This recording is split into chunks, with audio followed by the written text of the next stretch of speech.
$13 billion. That's a huge chunk of our education budget. Indian families are paying that money, right? Knowledge today is becoming internationalized.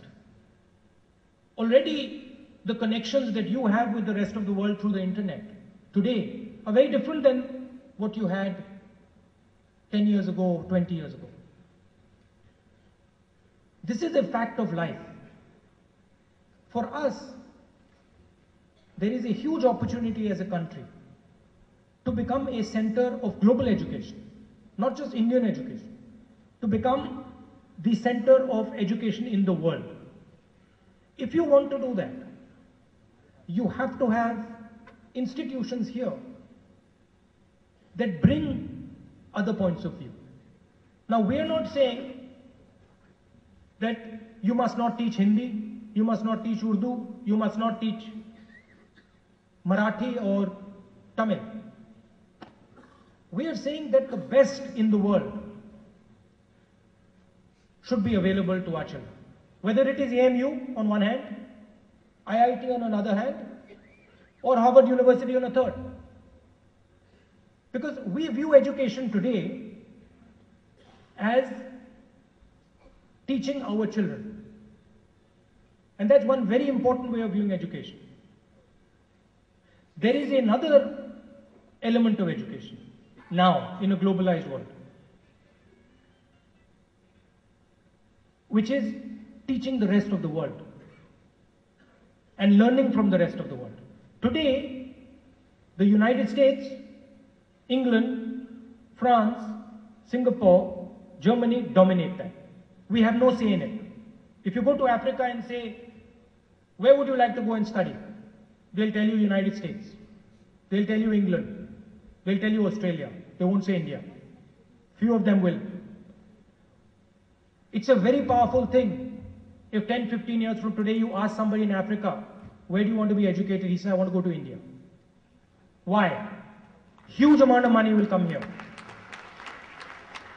Huge amount of money will come here. And the money that comes here, we will use in Bharat. We'll take that money and we'll give it in Bharat. You see, the communists make this argument. Let me explain it to you. Communists make this argument that we should, in the committee, in the education committee, there's some senior, where I sit in parliament, there's some senior communists, and they say, you know, we should give scholarships to everybody. I agree with that. My question to them is, where are you going to get the money from? The money today that we are putting into roads, the money that is going into AMU, the money that is going into our educational institutions, into IITs, where is it coming from? It is coming from India. From the growth that you are having in Bangalore, in Bombay, in Delhi, in other cities. The idea is to expand this growth, to bring this growth to Lucknow, to bring it to Kanpur, to bring it to Aligarh, to make, cities like Aligarh become like Bangalore, like Delhi, like Bombay. And the more money you make, the more money you can give to your poor people. So the idea that, distribute without generating money is a ridiculous one. It cannot be done. There's nothing to distribute.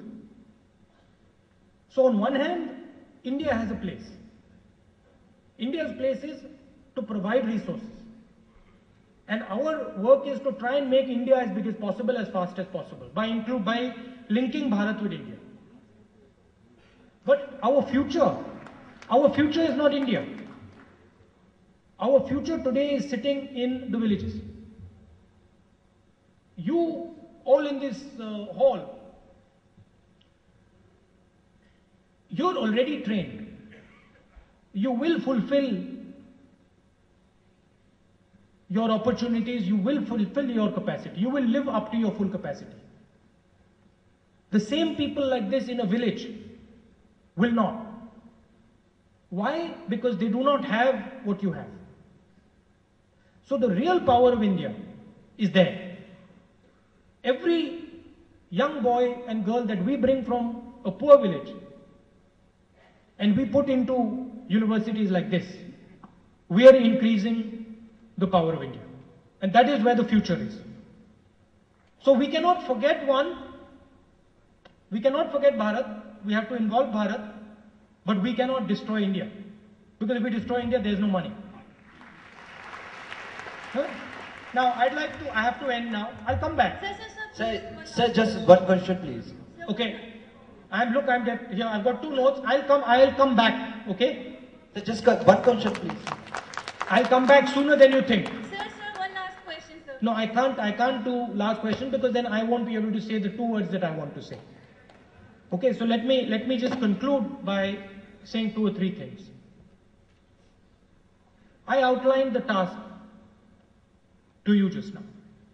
I said that there is an India that has now started producing money, resources. And there is a Bharat that we need to join into this India. You, me, all the students who are in universities like this, we come from India. We speak English, we use computers, we understand the internet, we understand maths, Hindi. We have the tools that will allow us to live up to our expectations. There are 60% of our countrymen and women, youngsters like you, who do not have those tools. And we owe those youngsters that we help them and we work with them to become part of what you call India. I don't call it India. India is the wrong word. But for the productive engine in India today. And how do you help them? Now, one view is you help them by going to the villages and working in the villages. That's an extreme view, and a lot of you can do that. I spend some of my time doing that. But that's not the only way you can help them. To me, the most important way you can help them is whatever you do. You're a doctor, you're a lawyer,